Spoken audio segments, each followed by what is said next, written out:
मोठा इतिहास घडला आहे। पुन्हा एकदा मी जोरदार घोषणा देतोय, मनोज दादा आगे बढ़ो, मनोज दादा आप आगे बढ़ो। पुन्हा एकदा सर्व गावकऱ्यांनी वरती हात करून जोरदार टाळ्यांच्या कडकडाटामध्ये दादांचं स्वागत करावं। कारण सर्व मनस्थितीत दादांचे दोन शब्द ऐकायला, कारण ज्यांनी आपल्या मराठा समाजाला मागात मानलंय आणि मराठा समाजानेही आपलं तळ हातावर लेकू दादांना मानलंय। खरोखर एक इतिहास जगामध्ये हा घडलेला आहे, याचे आपण सर्वजण साक्षीदार आहोत। आणि आपलं सौभाग्य हा सुपुत्र आपल्या गोदा पट्ट्यातला आहे। गोदा पट्ट्यातलं नाव देशामध्ये आंदोलन जे शांततेच्या मार्गाने होते, हे निश्चितपणे खूप मोठं आपलं एक नशीब आहे की आपल्या या गोदा पट्ट्यामध्ये एक कोहिनूर रत्न या ठिकाणी जन्मलेलं आहे।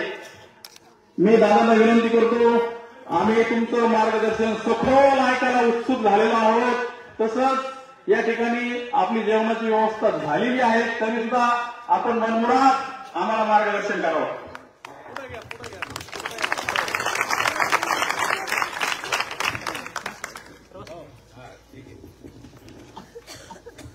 हिंदवी स्वराज्य संस्थापक राजे छत्रपती शिवराय आपल्या साडेगाव नगरीतील जमलेले माझ्या सर्व मराठी बांधवांना माझा मानाचा जय शिवराय। तुम्ही जेवणाची व्यवस्था केली नाही तर जेवण आलो।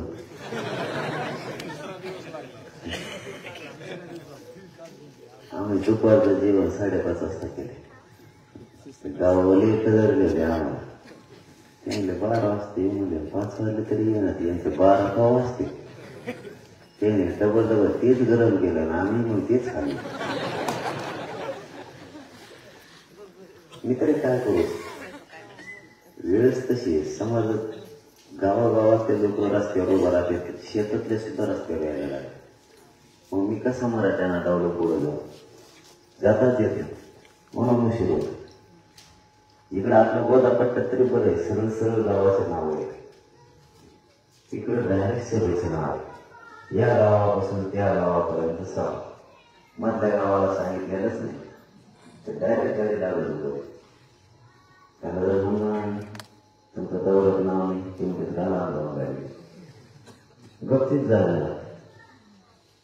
त्या सुद्धा सर्व 5-5 वाजता, आता 2-3 वाजले असतील, 3 वाजले। 3 वाजले। आता आपल्याला जागाच लागणार। आपण जर आता जागलो, आपण जर थंडी ऊन वारा सहन केला तर आपल्या पोरांना करावं लागणार। आपले पोरं मोठं करायचं तर ऊन वगैरे करावं लागणार आहे, थंडी सहन करावी लागणार, त्याशिवाय आपले पोरं मोठे होणार नाही। आणि आता आपण ही लढाई जिंकत नाही,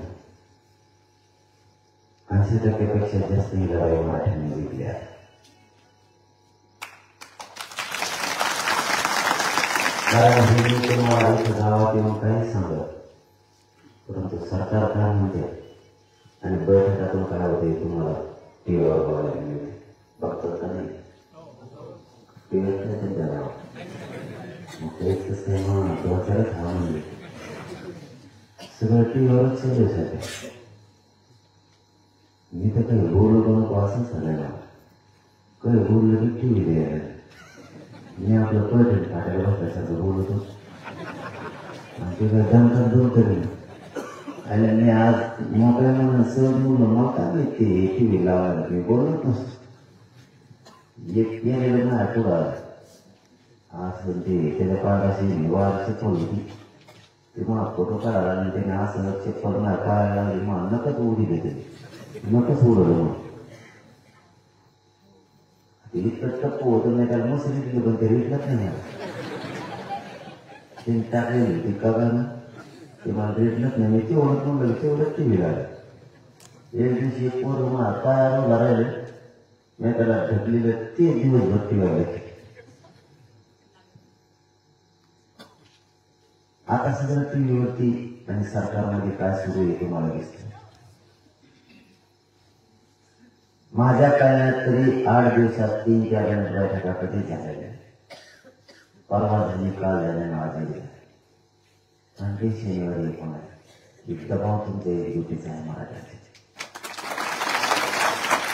सरकारला काय शिकतच नाही सध्या काय करावं आणि मला सुचना काय करावं. त्यांचं डोकं हँग झाले मुंबई मराठीत यायचे म्हणून आणि माझं लय मराठी तिथे गेलं काय करते त्याच्यावर. मराठीचे लोक इतके करावायचे की कोण कोण मुसळी घेऊन गेले. त्या सरकारने मला असं बेजार केले तर मंत्र्याने मला कोणी देत तुम्ही मुसळी घे मराठीचे पोटे इतके बेकार आहेत ना.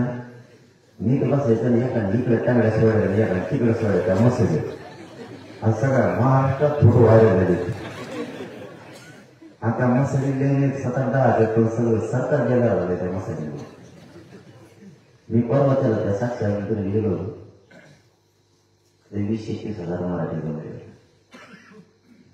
त्यातले काही मला भेटले ते म्हणजे 2 वेळा घेऊन येणार म्हणलं पाय पडतो बैल घेऊन तिथं बंद पुढं आपल्या इकडे काही करू आपण कोणाचे गवत टाकू उपटून ठेवला काही करू तिथं दगड टाकून फोडावा ठेवला.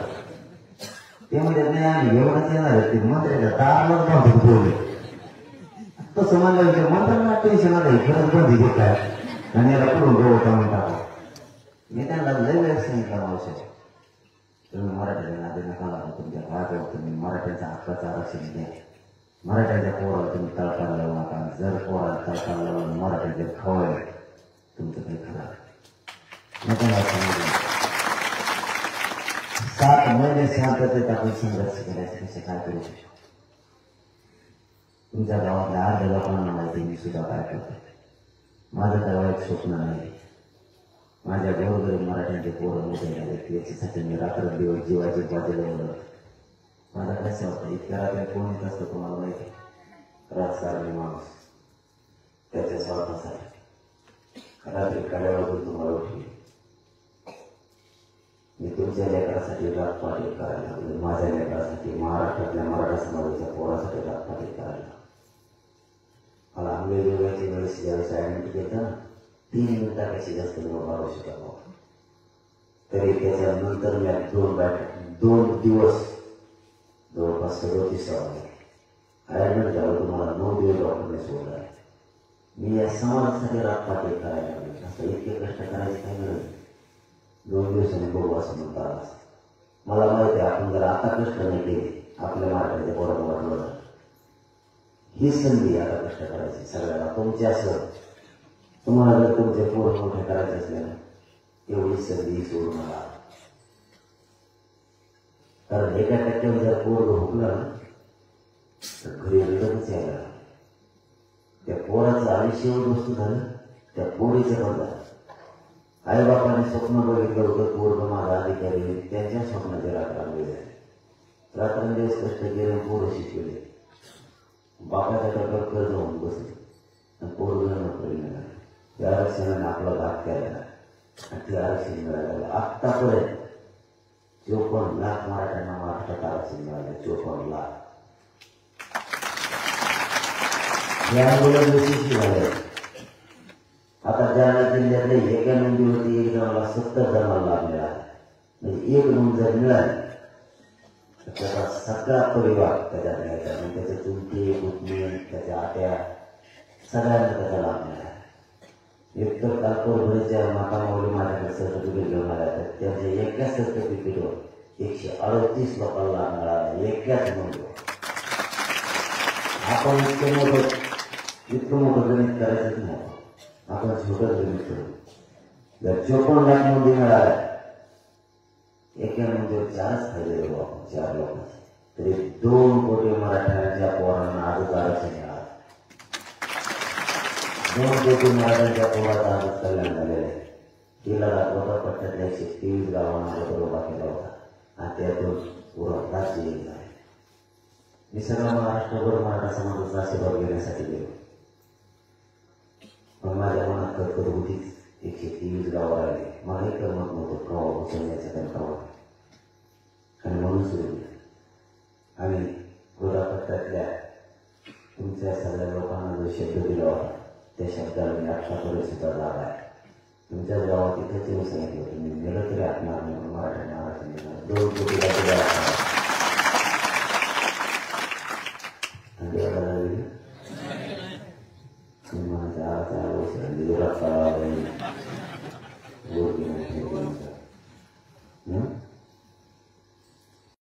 त्यामुळे विचारलं बरं मला काहीच येत नाही, मला दूध लागले,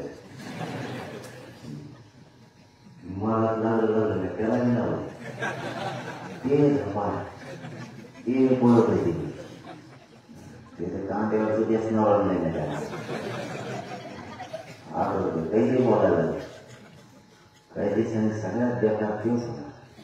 कोणाकडे जातो बाजाराची पिशी घेऊन त्याच्यात काल दे बघा बघा मला मराठ्यांचे लोक कसे शिवाय देतात मग काय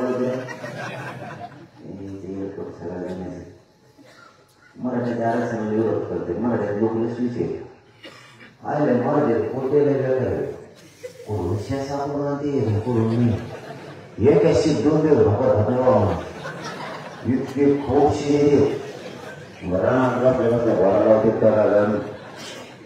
त्याच्यावर कागदच भरले शेणे कोणत्या संपदाकडे जातो आणि त्याला वाचा कोणत्या किंमत असले तू वाचव ना त्याला त्याला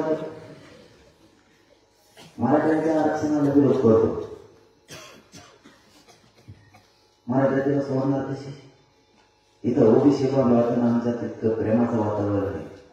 विनाकारण दूषित करायला आत्ताही आजही आपल्या गावात ओबीसी बांधवाने मराठा बांधव एकमेकाच्या सुखदुःखात मदत दिलं. आत्ता लग्न जर असतं ना एकमेकाच्या कोणत्याच वाढायचं ओबीसी बांधव मराठा बांधव सजायचे कोणी वारलं तरी सोबत आहे. याच्या पलीकडचं सांगतो तुम्हाला आपल्या घराची चावी आपण आपल्या घरातल्या माणसाकडे लवकर देत नाही पण आपल्या शेजारी जर इतर समाजाचं किंवा ओबीसीचं एखादं घर असलं तर शेतात जाताना आपले लोक म्हणते माझे पोरं शाळेत गेले ही चावी आमचे पोर आल्यावरती ही तू जाऊ ठेव एवढा विश्वास आपला एकमेकावर आणि आपल्यात वातावरण खराब केलं. ओबीसी आरक्षणाला मराठ्यामुळे धक्का नाही लागला. विजयंती आरक्षणाला तर अजिबात नाही त्यांचा वेगळा प्रवर्ग केलेला आहे. धनगर बांधवांच्या आणि वंजारी बांधवांच्या आरक्षणाला मराठ्यामुळे धक्का लागत नाही तरीही त्यांना नादीला येतोय आणि आपल्यात आणि त्यांच्यात नाराजी निर्माण करायला लागला.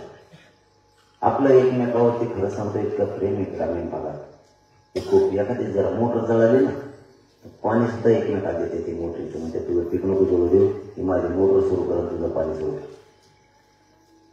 एकमेकात तिथं नांगरा घालायला पहिले देते आवतं सुद्धा देते. आत्ता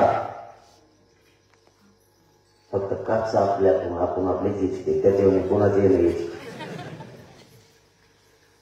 हे आत्ता एक प्रेम आहे. जर इथून तुमच्या गाडीवर बसून ओबीसी बांधव किंवा मराठा बांधव जर एखाद्या लग्नाला गेले ना लग्नाला मोठं सगळं दोघं तुमच्याकडे 50-50 पेपर टाकी देत बघायला दोघं आत्ता नाही तेव्हा आजच्या आपाजीला तर उद्या येऊ पाहिजे तुम्ही नाहीच्या आपाजीला कथा कोण गोळीला येतो त्या कामाला हे खोटं आहे का खरं आहे. इतकं प्रेम आहे एक मध्येच आलंय आणि ते म्हणते आमच्यात घुसू नको मग कुठं जातो रे घुसू नको फातो ते फातो बी एकटा ते सगळं एकटाच एकूण 27% खोटं आणि तो गावात तो जात आमच्या गावात एकच घर नाही तो कसं काय पाहतो तो एकटा ही सत्य परिस्थिती. पण त्यांच्याही लोकांना कळालं हे राजकारणी माणूस किंवा त्याच्या फायद्यासाठी कार्यक्रम घेतो आणि तिकडं वर सांगतो माझ्या मागं येते म्हणून आणि केशी कमी करून घ्यायला लागला त्याच्यावर कारण किंवा आता जेलला पुन्हा एकदा जाईल का काय अशी ती परिस्थिती. ते खरं बोलत होतं त्याला मी म्हणलं सगळ्या दुनियाचं लोकांचं खाल्लं जेलला गेला बेसन भाकर खाल्ली तर ते मला काय म्हणतो माहिती त्याला काय माहिती म्हणजे काय काय मिळतं बेसन भाकर आणि कांदा मिळतो मग काय बोलली बरं जबरदस्त खाल्ला जायची कोणाला एखाद्या सांगतं कांदे मिळते लोकांचं खाल्ल्यावर असंच होतं ते राजकारणी मनुष्य आणि सामान्य ओबीसी बांधवांच्या लक्षात आलं हे सामान्य मराठ्यांच्या ओबीसी मध्ये भांडणं लावायला लागला याच्या स्वार्थासाठी. ओबीसी बांधवांचं गाव खेड्यात आत्ता म्हणून नाही मराठ्यांच्या जर शासकीय निधी सापडल्या असल्या तर मराठ्याला आरक्षण दिलं पाहिजे कारण त्यांचं ते हक्काचं आहे. आपल्या नेत्याने आता गप बसलं पाहिजे पण ते गप बसतच नाही मग ते गप बसलं आणि ते माया वाटलं मग मी काय शान मग मी कसा दण सुरू करतो त्याच्या मागे त्यांनी विनाकारण मराठ्यांच्या पोराच्या अंगणात माती काढायचा प्रयत्न सुरू केला. मी कसा गप बसणार तुम्हालाच माझी विनंती आपल्याला पुन्हा एकदा ताकद दाखवायला लागते, पुन्हा एकदा एकजूट व्हावं लागते. कारण आपल्याकडून प्रत्येक वेळेस गलती व्हायला नको. कारण विजय जवळ येतो आणि हुलकावणी देऊन जातो, असं यावेळेस व्हायला नको. कारण परिस्थिती आता नाही तशी राहिली. कारण पहिल्या दिवसापासून शेवटच्या दिवसापर्यंत सावधगिरीनं मराठ्यांनी लढायचं शिकायचं आता. कारण लढाई अंतिम टप्प्यात, सरकार रात्रंदिवस काम करतंय, त्यांना काय सुचनाच आता काय करावं. ते निर्णय घेण्याच्या प्रक्रियेत येतात. आपला दबाव ठेवणं गरजेचं आहे, एकजूट ठेवणं गरजेचं आहे. 100% महाराष्ट्राला सरसकट मराठ्यांना आरक्षण मिळणार हे शब्द आहे आपला तुम्हाला. सरकारला त्याचं अपेक्षित नाही. त्यांनी खूप प्रयत्न करून बघितले. कारण त्यांचा सगळ्यात मोठा प्रॉब्लेम एकच आहे, त्यांना मी मॅनेज होत नाही. सगळ्यात मोठा प्रॉब्लेम आहे त्यांचा. कारण पैशाचं मग गावात जमलं नाही, पदाचं मग जमत नाही, हिंदी आणि इंग्लिशचं मग टिकूनच बसलं नाही. आता पोहोच आणखी नाही. मीडियाचे बांधव सुद्धा टेन्शन येते त्याला, काय प्रश्न विचार. आणि मी बी टेन्शन येतो ते जर हिंदीत पुढे बोलायला काय बोलावं. कारण ते इंग्लिश एक तो परदेशी इंग्लिश होणार आला, ते मला इंग्लिशमध्ये म्हणलं तू पाठ पडतो तू जाय बरं. तिथं मग काय बोलावं तो प्रश्न एखादा उकायचा. ही मराठा समाजाच्या एकजुटीमुळे ह्या गोष्टी घडल्या. आता शेवटचं तुम्हाला सांगतो, 17 तारखेला बैठक घेतली त्यावेळेस मी सांगितलं होतं इथेच एक आंदोलन करू. नको म्हणली, मुंबई म्हणा मुंबई म्हणा. म्हणलो का करू, चला मुंबई काय करता, मुंबई तर मुंबई. आता पुन्हा जबाबदारी खांद्या बांधल्या. आपल्या साडेगावातून जास्तीत जास्त लोक मुंबईकडे निघाले पाहिजे. घरी नका जाऊ, घरी घेतलं वाटलं. कष्ट करायच्या वेळेस कष्ट करायचे. जसं की पाऊस पडला वापसा झाला की आपण पेरतो, आणि जो पाऊस पडला वापसा झाला कीच पेरतो, त्याला वर्षभर धान्य कमी पडत नाही. म्हणजे असं म्हणलं जातं की त्याच्या काळात लक्ष्मी येते. त्यावेळेला कष्ट करायला पाहिजे. 7-8 वेळेस पाऊस पडला मग पेरायला गेला टॉकीत तर दिवस झाला. आता काय केली तू, वेळेवर कष्ट करायचं शिकायला लागणार आपल्याला. म्हणून मी रातपाटी करायला लागलो. आता अंतिम टप्प्यात आपली लढाई, ही आरपारची लढाई होणार आहे मुंबईतल्या. हे शांततेत आंदोलन होणार आहे, पण हे शेवटचं आंदोलन आहे. हे आरक्षण घेऊनच आपल्याला वापस यायचं. त्यासाठी तुम्ही सगळे जागे राहा. आता मुंबईकडे निघाला असतं आपल्याला सगळं.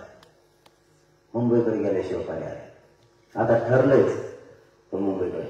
ते कुठचे बी इतके बेकार आहेत ना, कोण मसडी घेऊन निघाले काय नाही.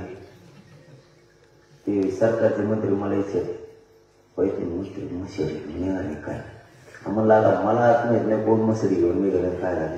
ते पोटे इतके बेकार ना, त्या मसडीवर बसले उलटे बसले. एकाने इकडे टांगा सोडले एकाने इकडे सोडले. ते म्हणजे एका मसडून इतके लोक येणार आहेत का काय आम्हाला. आता मला नाही माहित ते काय म्हणणार आहे. पोरं वेगळ्या वेगळ्या ते प्रयोग करायला लागले. कुणी म्हणतात मला इमान बघायचं जातं का, फॅनावर बसतो का आपण तिथे गेलं. ते लोडमध्ये आले. आमचं म्हणणं आहे मग तुम्हाला मी आधी सावध केलं, कारण हे आंदोलन मित्रत्व करायसाठी नाही. हे आंदोलन गोरगरीब मराठ्यांना न्याय देण्यासाठी. त्यांनी कितीही प्रयोग केले तरी आपण ते यशस्वी होऊ देत नाही आणि होऊ पण देणार. कारण मराठ्याची गद्दारी करणारी पैदास आपली नाही. आपण मराठ्याच्या कारण 7 महिने झाला आपण गुंज देते आणि त्यांना वेळ पण देते. कारण आपल्याला सुद्धा काही मर्यादा होता वेळ द्यायचं, किती दिवस द्यायचे. म्हणून आता मुंबईला जायचं ठरले. आता तुमच्यावर जबाबदारी. साडेगाव आणि परिसरातले शेकडो गावं तुम्ही कार्य करा. आता झोपू नका. गावानं गावं पिंजून करायला सुरुवात करा. मी आता पाठीमागच्या कोठ्या गावात सुद्धा सांगितलं की गाव पिंजून करा. आता तुम्ही जर घरी झोपले ना कार्यक्रमाला जाऊ, त्यामुळे घरी झोपू नका. सगळ्यांनी कामं करा. महिलांनी महिला जागा करायचं काम करा, पुरुषांनी पुरुष जागा करायचं काम करा. परंतु आपल्याला आता हे पुन्हा एकदा ही शेवटचा उठाव करून लढाई जिंकावं लागते. साडेगावमधून प्रचंड संख्येने लोक आले पाहिजे मुंबईला. आणि जे येणार नाही म्हणजे माणसं नाही, माता मावळ्याच्या विषयाला तुम्ही माता बरं सुट्टी मिळाली. सुट्ट्या फिट्टी काय मिळाल्या. आता कोणी लिंबाखाली झोपायचं नाही, कुठेच नाही. हेच मुंबई निघायचं. जे काय वाहनं लागणार आहे ते गावाकडे खर्च करायचा, गावाने खर्च उचलायचा ते सगळ्या. कारण आपल्याच मुलासाठी करोडो पोरं चालले आणि तुमच्या बळावर चालले. सगळ्या गावकऱ्यांनी 9:30 20 तारखेला घराला कुलपच लागले पाहिजे मराठ्याचे. डायरेक्ट कुलप लावायचं नंतर द्यायचं सकाळी 8 वाजता. कारण हे पोरं मोठा लढा जिंकायला मुंबईत चालले, त्यांना वाटा लावायला मराठ्याचं एकही घरातला माणूस गावात राहता कामा नये. सगळ्यांनी अंतरवादी माता मावल्याचं सगळ्यांनी, कारण माता मावल्या तर खरे येईल झाल्या. आरक्षण त्यांना कळालंय आपल्या पोराचं नशिबाने मोठं व्हायचं हे आरक्षणात त्यांच्या हे लक्षात आले. असे सभाच नाही की त्याला 2 लाख महिला नाही म्हणून एकही सभा नाही राहते. बीडच्या सभेला 4 लाखापेक्षा जास्त नुसत्या महिला असतात. मी त्या महिलांना एकच काम सांगितलं, मी त्यांना सांगितलं झोपलं काय पण बसल्यावर नाही आवाज करायचं तुम्ही 5-7 जण माग ओळून बघा झोपू नका दादा मला लागायला बोलतो मी नाही झोपून देत कुणाला. आणि तुम्ही असं जेडे व्हा माझ्यासारखे आरक्षण दिवस एकदा आरक्षण मिळालं आयुष्यभराचं पोराचा कल्याण झालं. मी त्या बीडच्या महिलेनं म्हणलं मावशेवा आम्ही मुंबईत जाणार आम्हाला कोण त्रास दिला ना पक्षाचा कोणते असो आमदार मंत्र्याच्या घराला येडा टाकून बसायचं आम्हाला त्रास दिला चपलाच काढायचा. महिलांनी चपला काढले की 2-1 महिने घराला राहिले. तुम्ही फक्त इकडची खिंड लावा आम्ही तिकडची लढतो खिंड. मुंबईची खिंड लढायला आम्ही आता समजतो. आरक्षण घेतल्याशिवाय मागे येत नाही तो शब्द आमचा तुम्हाला. फक्त इकडची बाजू तुम्ही समजा. मी जास्त त्याच्या खाली आलो महिला लगेच म्हणले दादा काळजीच करू नका तुम्ही मुंबईत जा तुम्हाला कोणी त्रास दिला तिकडं एका चेपल्याचा थोबाड फिडी दे म्हणजे मंत्री असं नाही की सांगते असं ते कुणी एवढ्या ताकदीनं पेरल्याच महिला आता. तिथं काही 1-2 साडेपाचच महिला त्या नसते. इथून जर महिला निघाल्या ना मंत्र्याच्या आमदाराच्या घराकडे तर तुमच्या मागा लाखाने जिल्ह्यातल्या महिला मागायला. कारण इथं स्वतःच्या पोराच्या भविष्याचा प्रश्न इथं काय कोणाचं राजकारण नाही. त्यासाठी सगळ्यांनी पेटून उठा. आणि मुंबईला जाताना पोरं तर आहेतच पण म्हाताऱ्यांना सुद्धा नेणार काय सगळे मावशे तुमचे सगळे म्हातारे आम्ही संघ नेणार आहेत तिकडे. तुमच्या म्हाताऱ्याला तिकडे त्रास झाला नाही इकडे थोबाडतच चप्पल टाकायची एखाद्याच. कारण आम्ही लढायला चाललो गोरगरिबांच्या पोरांसाठी. त्यामुळे आता सगळ्यांनी ही लढाई जिंकायची. आणि आंतरवालीला मात्र गावातल्या पुऱ्या लोकांना आंतरवालीला 20 तारखेला सकाळी 8 वाजता यायचे. तुम्हाला गेवराईपर्यंत पायी चालायचं वाटा लावायचं. गेवराईपर्यंत तुम्ही 1 दिवस दिल्यामुळे जर मराठ्याचं कल्याण होणार असलं ना तुम्ही पुरा दिवस द्यायचं. कारण वाटा लावायची संख्या जाणाराची संख्या बघून सरकारला इतका लोड आला पाहिजे. ते म्हणजे वाटा लावायला इतके मराठी आले ते मुंबईत आल्यावर काय करतात. आणि माघारी जेवढे गेले यांना काम सांगितले जर गाड्या खेड्या आलेल्या तर मंत्र्याच्या आमदाराच्या दारात जाऊन बसायचे तरी माघारी राहिलेले कमी नाही तर तिकडं आलेले कमी नाही. ही संदेश सरकारला द्यायचं का आम्ही विकासात कमी आहे. तुम्ही जर आम्हाला 4 बाजूने घेतला आम्ही तुम्हाला 10 बाजूने घेणार. कालच्या बैठकीत तुम्ही जाहीर सांगितलं मुंबईला 25 लाख मराठा आहेत. अलीकडच्या बाजूने आम्ही करोडोच्या संख्येने येणार. पण जर त्यांनी पलीकडून रोखलं तर तुम्ही पलीकडून यायचं. त्यांचे 4 नाके दाबायचे. त्यांना बी सुट केले. आंदोलन मात्र शांततेत होणार आहे. तुम्ही सुद्धा शांततेत करायचं. पण यांच्या घराला जरी गाडा टाकला ना मागच्या वेळी मग कसं झालं माहिती आहे तुम्हाला. मराठा समाज म्हणला गावात येऊ नको ते राहायला दुसरीकडे गेली आसामला इकडे तिकडे काढले ते आपल्या पोरांचं वाटोळ करायला निघालं सुट्टीच नाही द्यायची आपण सुद्धा. त्यामुळं तुम्ही आंतरवालीपासून गेवराईपर्यंत वाटा लावायला यायचं. त्या दिवशी तुम्हाला कोणाचा फोन सुद्धा नाही ना तुम्हाला मनानेच निघायचं. कारण तुमचं पोरग कुठंतरी चाललंय हे मनात धरून तुम्ही यायचं. तुम्ही वापस येताना आजूबाजूला लक्ष ठेवायचं. तुम्ही तुमचं म्हातारं नाही तर मधूनच माघारी यायचं आवडून त्याला परत माघारी जायचं भय मानायचं तिकडे निघ मुंबईला जायचं. आरक्षण मिळतं माघारी ओळून द्यायचं नाही कोणाला. आपल्याला काही केलं म्हणजे माघारी ओळायला त्याच्यात माघारी यायला बसते ते म्हणजे 2 दिवसांनी मागून येतोय मागून नाही बोलून नाही. आता सगळ्यांनी एकदा संगत नाही करायचं. मराठ्यांना अशी गरज होती भारत देशात आतापर्यंत असते धडक कोणी दिली नसेल. इथून पुढे मराठा नाव घेतलं ना भारत देशाला अंगावर काटेको भरायला लोकांचं इतक्या टाकतो मराठ्यांच्या नादी लागायचं म्हणलं टेन्शन झालं पाहिजे. बीड जिल्ह्यातल्या पोरांवर एवढे केसेस झाल्या असं वाटलं होतं की बीड बाहेरच नाही नेलं. ते बीडचे इतके नमुने ते केसेस झाले उलट म्हणाले तुम्हाला बाहेर निघून टाकले आम्ही. ते उलटच झालं कार्यक्रम साधा. बीडच्या सगळ्यांना रेकॉर्ड मोडून टाकण्यासाठी बीडच्या जिल्ह्यातले लोकच गावात नव्हते. अख्ख्या घरं म्हणून बीडमध्ये होते. अख्ख्या घरं नुसत्या रॅलीला आमचे 7 घंटे गेले. इतकी मोठी रॅली. महिला पण तितक्यात. महिलांची तर मी तर माझं असं म्हणणं 60% महिलांनीच राऊंड भरलेले होते. इतक्या महिला आपल्याला पर्यायच नाही पोरं मोठे केल्याशिवाय. आणि आपल्या पोरांच्या पाठीशी दुसरं कोणी नाही. आपल्यालाच आपला लढा लढायचा जिंकायचा. आपण तेव्हा आता जिंकत आणलेला आहे. सरकार समोर पर्याय नाही. मागासवर्ग आयोगाच्या अध्यक्षांनी कालपासून काम सुरू केलं. समिती सुद्धा उद्या परवापासून काम सुरू करणार. तिची क्वार्टर राहिली तेवढी निघाली ती पण काम करणार. आपलं फक्त एका शब्दात गुंतलं आहे. कारण त्यांचं आणि आपलं जे ठरलं होतं 4 शब्दावरती त्यातले 2 शब्द घेतले 2 राहिले. एका शब्दात आपलं त्यांचं गुंतलं. तेही त्या दिवशी झालं असतं पण त्यांना फरकच कळाला शब्दाचा. ते व्याख्याच बदलायला तयार नाही त्या शब्दाची. आपण सांगितलं होतं त्याची नोंद मिळाली त्याच्या सगळ्या परिवाराला आरक्षणाचा लाभ द्यायचा आणि ज्याची नोंद मिळाली त्याच्या सगळ्या सोयऱ्याला द्यायची. त्यांना सोयऱ्यांनाच कळा ना कोण असं इतकी हेडपट होती. ते माझ्यापाशी 2-3 मंत्री आले. मी त्यांना म्हणलं जे नोंद मिळायला आपलं ठरलं होतं त्याच्या परिवाराला द्यायचं आणि त्याच्या सोयऱ्याला पण द्यायचं. ते मला सोयऱ्याला देतो काय नाही म्हणलं देतात. मला हत्ताखेवर कोण दिले ते म्हणलं याची नोंद सापडली. याच्या पुतण्यात दिले याच्या चुलत्याला दिलं. म्हणलं ते सोयरे होत असते. तुमच्यात हे सोयरे आहेत का चुलत्या पुतणे? तुम्ही टीव्हीला ऐकला नाही का?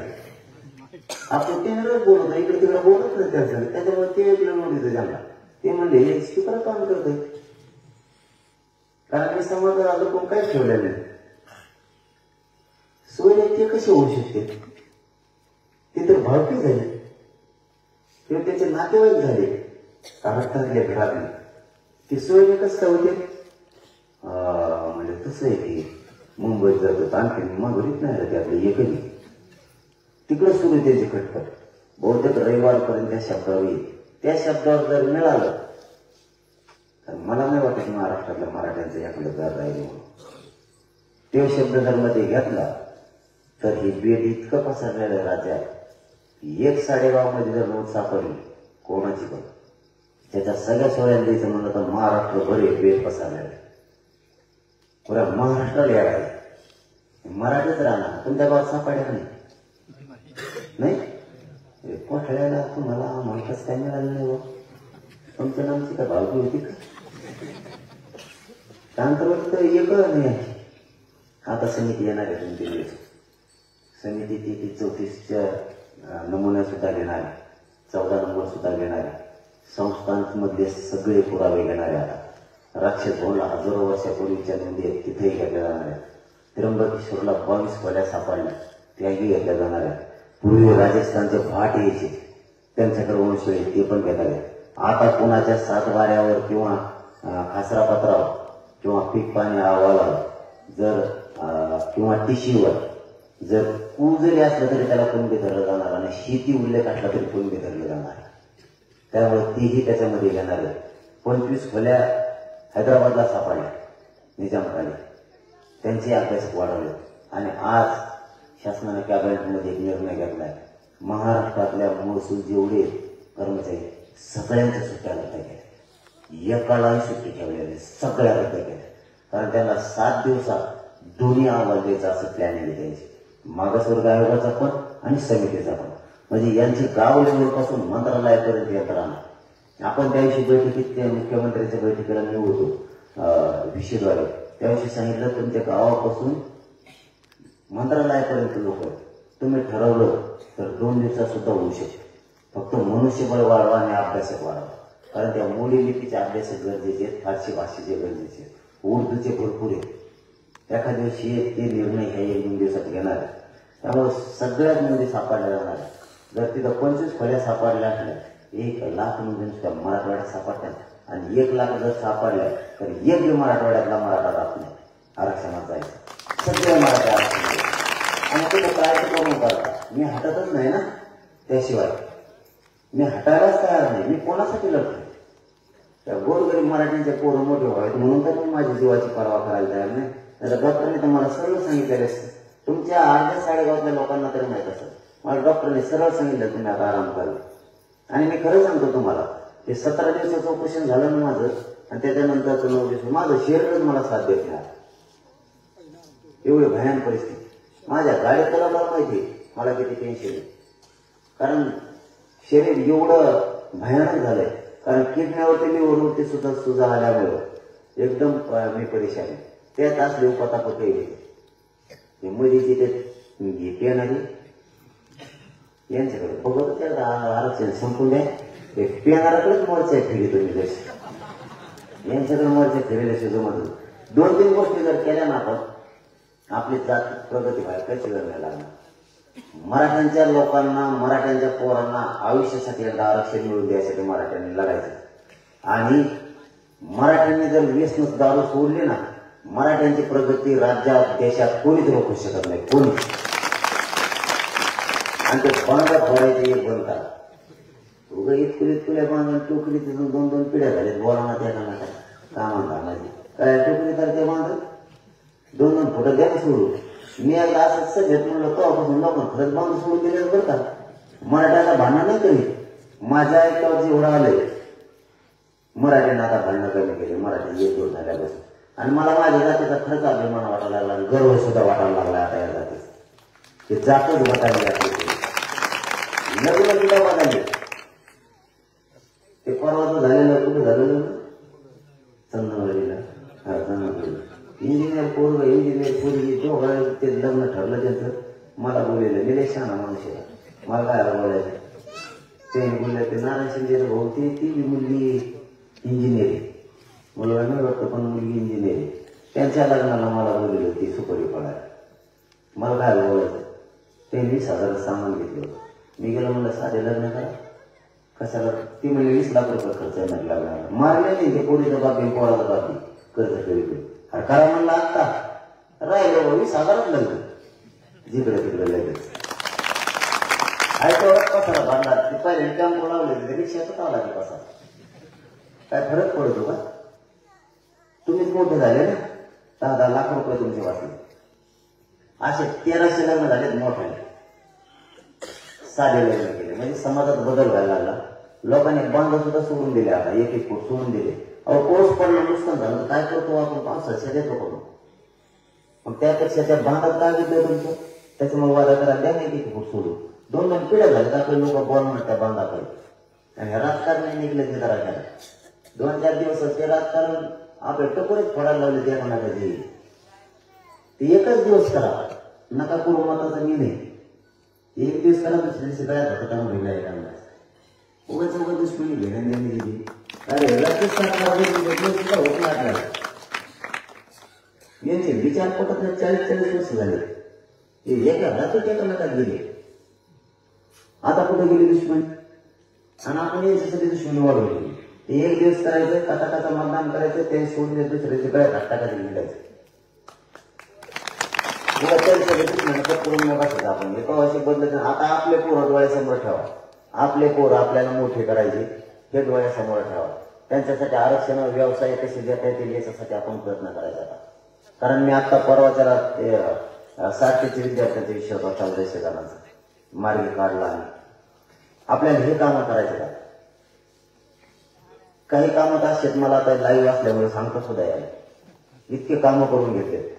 समाजाचे कामं करून घ्यायचे आपल्याला काही करू त्याच्यात आपल्या पोरं मोठे करायचे. उभं हे असले कुठं आता तर एखादी बार गर्दी असली ना लोटालोटी झाली ना आणि एखादा पडलं ना ते म्हणायचे मुद्दाम लुटून दिलं मला येईल पाहिला डाव काढावा. आता तसं नाही म्हणत.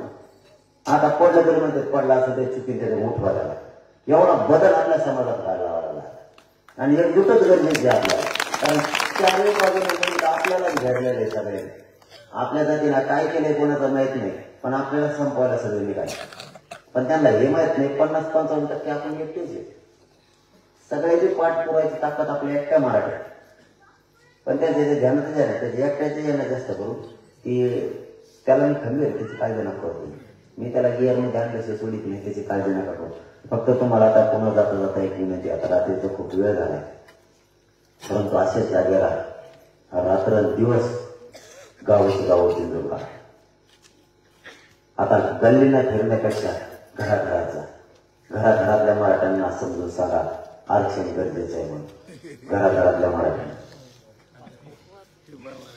काय झालं मला वाटलं आरक्षणाचे नोंद सापडली का पण तिकडे.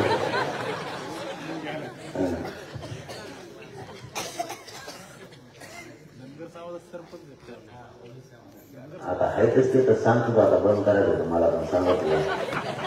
आता मला झोपायला जायचं माझ्या विचारात.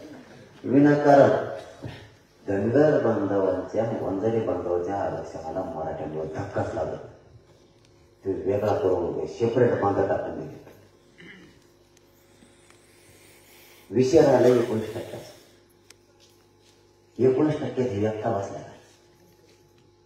तो काय म्हणतो, आमची एसटी फुल झाली, हिच्या जीवनापासून दुसरी एसटी.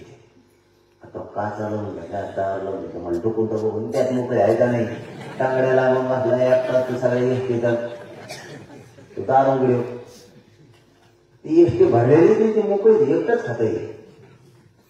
मी त्याशी बैठकच सांगितले, म्हणलं ही मोकळी एसटी एकटं टांगड्याला मोकळलं, तू फक्त दार उघडा नाही त्या टाकड्या सुद्धा सरळ करता यायचं.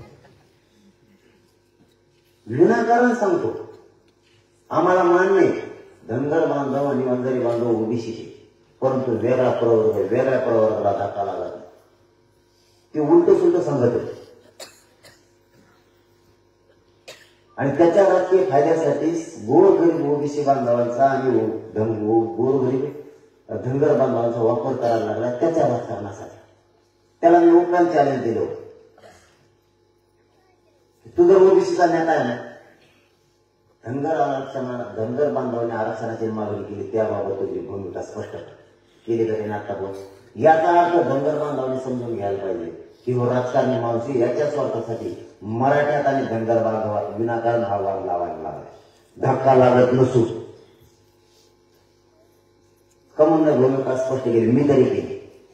मी चौंड्याला जाऊन सांगितलं मराठी तुमच्या पाठीशी, तुमचं आरक्षण तुम्हाला मिळालंच पाहिजे, तोवर मराठी तुमच्या मागे. विनाकारण या लोकांना नाराजी पसरायला लागला. आपलं इतकं प्रेम एकमेकावरची आणि विनाकारण नाराजी याच्यामुळे व्हायला लागली. ज्या आरक्षणाला धक्का लागत नाही त्यांना सांगतो धक्का लागतो. आता त्याला काय वाटतंय आमचे थोडे म्हणून त्यांना जवळ करायला, पण त्यांच्या आरक्षणाला धक्काच लागत नाही ना आमच्यामुळं. ओबीसी आरक्षणातल्या 12 जातीला हा स्वतः होऊ देत नाही आरक्षण. त्या 12 जातीचे लोक पुसदमध्ये वाशिमला माझ्याकडे आले. त्यांनी सांगितलं आमच्या ओबीसीच्या छोटे छोटे जातीत आम्हाला खाऊ देत नाही. उदाहरणार्थ धोबी असेल, तेली असेल, सुतार असेल, लोहार असेल, त्यांच्यातला परीट असेल, सोनार असेल, असे छोट्या छोट्या जातीला तो खाऊ देत नाही. आमचा वेगळा प्रवर्ग आम्हाला वंजारी धनगर बांधवासारखा करायचा. मराठा समाजाने पाठिंबा दिला. या 2 पत्र सरकारला पाठवलं की याचा वेगळा प्रवर्ग करा, मराठा यांच्या पाठीशी आहेत, कारण हे खाऊ देत नाही. ही परिस्थिती ओबीसी महामंडळ झालं, सगळ्यांसाठी झालं. 80% त्यांनी एकट्याने खाल्लं. त्याचं उत्तर सुद्धा त्यांनी मला आणखी दिलं, एकट्यानं खाल्लं. त्याचं एकट्याच आहे तरी पण एकट्यानं खाल्लं. तेव्हा आपल्या द्वेष निर्माण करायला लागला हे समजून घ्या. कोणाच्या आरक्षणाला आमच्यामुळे धक्काच लागत नाही. आमच्या नोंदी सापडल्या त्याचा अर्थ आम्ही ओबीसी आरक्षणात. एक साधं उदाहरण सांगून थांबतो मी आता. या साडेगावात जर जमीन सापडली, इथला जर सातबारा सापडला तुम्हाला जमीन इथंच द्यावा लागत. तुम्ही दादा हिरी बळी केली असली तरी तुम्ही आम्हाला इथं न देण्याऐवजी तुम्ही म्हणता 200 किलोमीटरवर गेली. साडेगावच्या माणसाला इथं जमीन असताना त्याला जर म्हणलं तू उस्मानाबादला घेतली, धाराशिवला घेतली, घेईन का? घेणार का तुम्ही? म्हणजे तुमची इथलं जमीन सातबारा तुम्हाला तिकडं धाराशिव कसं का द्यायची इतक्या 200 किलोमीटर? म्हणजे आमचे नोंदी इथं सापडले ओबीसी आरक्षणात. तुम्ही म्हणता आम्हाला वरचं घ्या, आम्ही कसं घेणार ते? आमचं इथं हक्काच आहे ना, तू एकटा खातोय ना ते. हे सगळ्यांनी समजून घेणं गरजेचं. खरं बोलायला कधीतरी आपल्याला शिकलं पाहिजे. वादच होणार. धनगर बांधवांच्या ओबीसी बांधवांच्या आरक्षणाला जर मराठ्याचा धक्का लागत नाही तर आपण तर एकत्र राहिलं पाहिजे. त्याचं आमचं काय ते आम्ही बघून घेऊ. त्याचं आमचं काय ते आम्ही बघून घेऊ. त्याला खायची सवय लागली त्याला सोड वाटायला, पण आमच्या पोराचं वाटलं व्हायला लागलं ते कसा खाऊन देत नाही ते द्या मी आता बघणार. तुला आड आहे मग तुला सांगतो. कारण त्यांनी सगळे प्रयोग केले, ते सगळे प्रयोग फेल केले. त्याला लागते तेवढे प्रयोग त्यांनी केलेले तुम्हाला माहित नसते. त्यांनी इतके प्रयोग केले आणि त्याचे सगळे फेल केले. त्याच्या सांगण्यावर सरकारने इतके षडयंत्र माझ्यावर सुद्धा रचले ते सुद्धा मी पुरे पाहून पाडले. तुम्हाला माहिती आहे का, आता मला सांगायचं नव्हतं तरी सांगतो, सरकार मला शत्रू मानायला लागले सध्या. मी त्यांना मॅनेज होत नाही. मी काय वाईट केलं? माझ्या गोरगरीब मराठीचे पोरं मोठी व्हावी म्हणून मागणी केली, चुकीची केली. माझ्या गोरगरीब मराठीच्या पोरांच्या वेदना मला सहन होत नाही. एका टक्के म्हटलं पोरं फाशी घ्यायला लागले. त्यांना आरक्षण द्या, त्यांच्या हक्काची ही मागणी केली म्हणून तुम्ही मला शत्रू मानायला लागला. आणि तुम्ही मला शत्रू मानत असला तर तुम्ही म्हणू शकता मी तुम्हाला भेट दिली, मोजीत दिली, तुम्हाला काय करायचं. त्यामुळे गोरगरिबांच्या पोराचा वाढला आणि डोळ्याला नाही बघू शकता. तुम्ही शत्रू म्हणलं काही म्हणलं तरी आता आम्ही वापरायला तयार. त्याला तर पूर्ण ओढ मारायचा नाही, त्यासाठी काळजी करायची काय. मग तो तुम्ही एक मोकळा 20 जानेवारीला मराठी मुंबईकडे गेला, आता घरी राहू. हीच वेळ आता साथ द्यायची मराठीच्या पोरा. ही शेवटची लढाई नाही, शेवट चांगलं लढाई. आम्ही जाणार तुम्हाला शब्द यातना आरक्षणच घेऊन येणार. त्याशिवाय मोठे मागणी आपल्याला फक्त गावागावाच्या माणसं जायला कुणीकडे थांबू नका, काम ओळखून घ्या. काही काही मराठ्याचे पोर मला माहिती मिळाली का थोडं बोल फुटलं की घ्यायची मुंबईत जायचं का कसं फुटून द्यायला. गेलं माझा व्हिडिओ आला, त्यांनी गावाला इतकं पाणी दिलं ते घोष शिवाळून गेला. ते म्हणतो मग घरी तर वापसाच नाही झाला पाहिजे मला. इतक्या करायला लागले मराठीचे पोरं. त्यामुळे आपण आता कुणी मागं राहू नका, या लढाईचे साक्षीदार आपल्याला व्हायचं. आणि वाटा लावायला तर त्या दिवशी कोणी कामच नाही करायचं. लग्नाचे तारीख सुद्धा विचार भेटून करायचे असं जर त्याला बोलत नाही. तू एकटा जायला दोघं गावात आल्याला बोलवा. आपल्याला पर्याय नाही आता पोरं मोठे केले. माझी तुम्हाला जाता विनंती, 20 तारखेला मुंबईकडे आपण सगळ्या तयारी नसा. ज्या गाड्या लागणार आहेत त्या गाड्या, जे वाहन लागतील ते सगळे वाहन घ्या. आपली सोय आपल्याला गाडीत करा. एवढी एक सोय फक्त ते करणार आहे, बाकीची सगळी सोय आपल्याला करायची. आणि मला एक प्रश्न विचारला बोलले, ते म्हणजे तुमचे मुख्य डोंगर मला डोंगरावर गेलं मग बघतो काय कसं बोलतात. तुला काय म्हणते डोंगर काय 1 कोटी लोक चालणार गावात ते गाव गेलं तर काय 6 महिने हे जर पिताच्या गेले तर मग त्या मुक्काम करायले आणि मुंबई जागेवर काय करते म्हणून त्यासाठी तुम्ही अवस्था करा. नाही रेटा पोटे सध्या मराठीचे आम्ही 500,000 एकरचे डोंगर गेलेले आहे. झोपले बोलला तरी चालते आणि डोंगर गरजेचे. एक मांद्याचा फोन आला ते म्हणतात डोंगरच कोण देणार गाव गेलं सोडून. म्हणलं तू फक्त आम्ही गेलं एकदा मागायचं तुला कळत. आणि तुला बघायचं असेल तर मुंबई देवस्थानात करू तो दार जरी तुला उघड तरी मानव घेऊन तोच दार तो मिळणार नाही तर मग व्यवस्था करा. कारण मराठीचे पोरं सध्या असं म्हणते दादा मंदिरात कोणत्या गाड्या सुटी त्या टायमात त्याच्या काट्याच्या जर गादी आहे नाही तुला पोलीचं काही खरं नाही. आणि ती पुढं बसू शकतो पाठा पिताच्या आरामी काय कुंकड काय यातून व्यवस्था. मला एक फोन आला म्हणजे महानगरपालिका 4,000 पाठवून गेला आणि मुला मी 3 कोटी 4,000 काय होतो. आणि समजा मराठीत पुढं आज जाऊन बसले 2,000 बाहेरच नाही आलं ते एकटं तर बाकीच्या काय करायचं. ही चिरी आमची विनोद नाही, चिरी आमची. आमचे पोरं मरत असताना उघडे वेळ नाका बघू शकत नाही. तुमचं काय म्हणणार आम्हाला माहिती नाही मग कारण ते आमच्या हक्काचं ते आता आम्ही मिळणार नसतात. तुम्हाला ते बघावंच लागणार आहे. कारण हे पोटे दिवसभर मला कशी बसते रातची कुंकडी घेते मिळण्याचं. गिरगाव चौपाटीचा सगळा नकाशा जे मला दाखवायचा कवा घेते कोणाला कोणाला बैल बघायचा आहे ते शेअर मार्केटचं, कोण म्हणतं हिरो हिरोईनचे बंगले होते तेच बघायचे, कोणी म्हणतं मंत्र्यांचेच बंगले कसे असतात बघायचे. आता हे धोरणात राहणार आहेत करून याला कुत्रे घेऊन बाहेर यायचं कामच नाही हे वाटत, नाही तर उड्या झाली चल नाही, कारण कुठले माणसं वाटल्या राहतात आमची यांना निघता सुद्धा येणार. तेवढी एक व्यवस्था त्यांच्याकडे, बाकी सगळी व्यवस्था आपण करायची. त्यांना ती जड नाही, जड असले त्याला आपण टाका, तिथून पोरं बघते मग काय मला काय करायचं, त्याची काळजी करू नका. विनंती माई बाबा होतो ना, पोरं मोठे करायचं ते संधीचं सोडून नका. अशी संधी आपल्याला पुन्हा नाही घ्यावा. मराठ्यांच्या पदराला विजय पडल्याचा नाही. एकदा वीज गेल्यावर जितक्या ताकदीने घालून घ्यायसाठी मराठ्यांच्या पोरावर गुलाब विजयाचा आरक्षणाचा पडलाच म्हणून समजा फक्त टाकेल. जय विजय.